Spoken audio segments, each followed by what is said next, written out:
For over 2 decades, I created various musical works. They were largely drone, ambient, industrial, and similar genres. I achieved varying levels of success. Sometimes I was quite popular, and at other times I was widely ignored. One question remained throughout my roller coaster career: would I ever perform live? I thought I'd resolved never to try. In 2016, Jack Hertz, a musical peer, sent me some HTML code. This code was designed to create a web page that could be used for live mixing. The web page would access sounds from a discrete server location, and the person using the page could bring in the sounds, controlling volume as they continued to loop indefinitely. I was impressed with this code, but its full significance did not dawn on me for some time. I realized a few months later that the code could be used to create live performances. I could collect and upload sounds of my choice and mix them using one of these live mixing consoles. I practiced this live looping technique at home with much success. I created over a dozen unique live mixing consoles and shared them, putting them in the public domain. I decided in 2018 to take my performance to the streets. I created and shared a promotional document that included links to samples of my live looping technique. I reached out to many local venues in St. Louis, Missouri. One venue agreed to offer me a performance space, a local bookstore. When I stopped by the store to set up a performance, my proposal was rejected, the reason being that my music was electronic, and that kind of music was not allowed. A second venue, on good terms with me from my visual art career, felt that on listening to my samples, my live looping music was inappropriate for any of several receptions for which it was suggested. I was beginning to feel discouraged.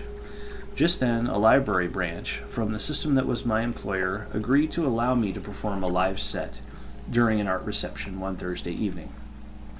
I began planning the set and spent the whole Thursday on pins and needles. The show itself, my first, was a mixed bag. The music itself went without a hitch. An excellent recording was obtained, which has been archived and shared online. However, only a few people ventured into the auditorium to listen.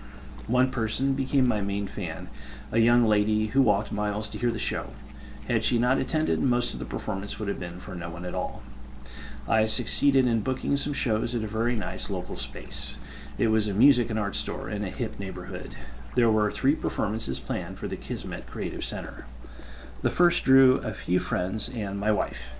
A great recording was obtained, but technically the show was flawed as the space was not compatible with my smaller speakers. My music was too quiet. The second show was slightly better sonically, with a different set of speakers. My fan from the first show attended, and the proprietors of Kismet were there listening and being supportive. The third and final show at Kismet drew one of the proprietors and an old friend of mine, and no one else. Some excellent recordings were obtained, and I enjoyed the show, having interesting conversations.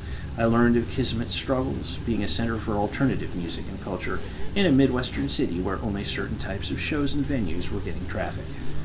In June of 2018, I have not abandoned my live shows completely.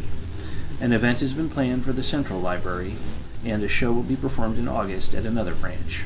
I was surprised by the general lack of interest in an offbeat and genuinely experimental set of music, a type of set that should have gone well and did go well, judging by reactions with my online audience. I was grateful to my one loyal fan and to the nice institutions such as Kismet and the St. Louis Public Library for their support for the use of their venues.